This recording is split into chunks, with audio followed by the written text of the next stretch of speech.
there's one man who can help, if there's one man who can help, it's the man coming in here right now.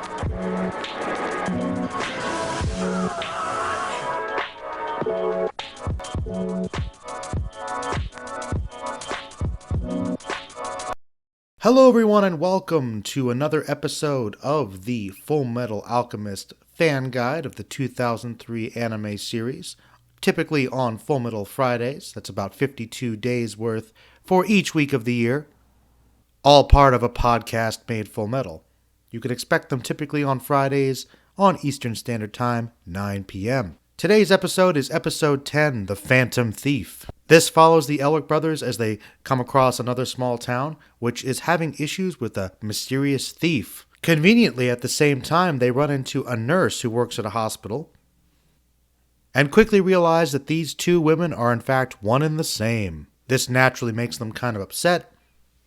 However, she convinces them that she's actually stealing to raise money to prevent the hospital from being torn down, and she's in fact not using the money to save the hospital, and continually does similar scams with other buildings. Now, once again, the brothers kind of have some debate over this. Edward is typically angrier about this whole situation, whereas Al is kind of vaguely reminded of his mother and thinking that she does have some kind qualities and in fact, in a weird way, is sort of indirectly helping the town by bringing in tourism with the Phantom Thief. She also uses alchemy to kind of commit her crimes. So this is also kind of an interesting character piece because Edward seems a little quicker to judge and be more focused on anger, whereas Al is the calmer, more sensitive one that kind of acts as his brother's conscience, as he does in a lot of the other episodes. So you get to see some of that interplay there. Ed does manage to capture the thief, though the episode ends with her escaping. So my overall feelings about this one, it's kind of interesting because this is an episode that I personally enjoyed, but the more I've thought about it and after watching it again in preparation for the podcast, I realized it might be the most non-essential episode that I've talked about on the podcast thus far. Now, there is certainly some humor, particularly with the brothers kind of dealing with her, and especially when she keeps kind of fooling them and scamming other buildings and they realize the pattern. That's kind of funny. It's sort of like a nice little side story.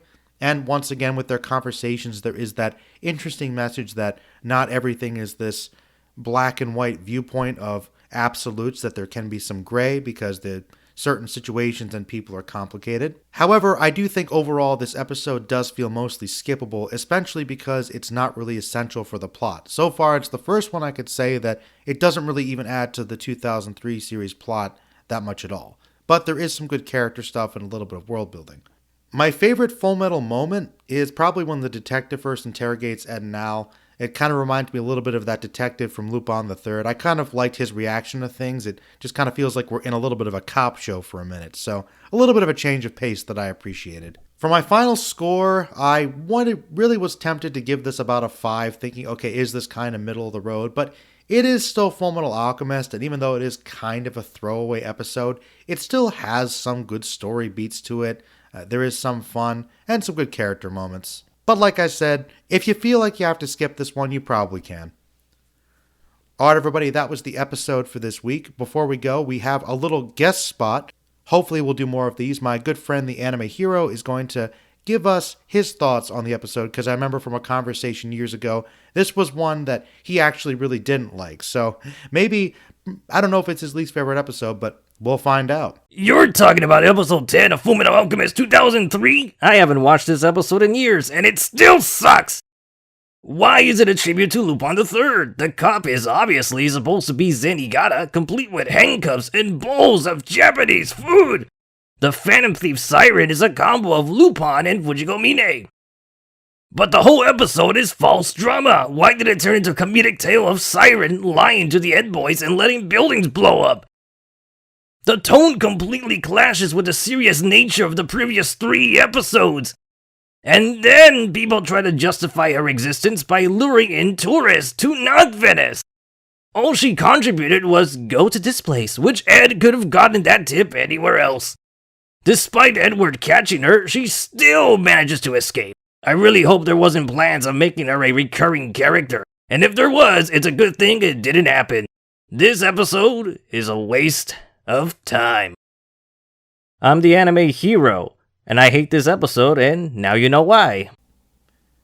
Please subscribe to the Anime Heroes channel. In addition to talking about anime, he also talks about collecting action figures, as well as occasionally comics and movies and other things.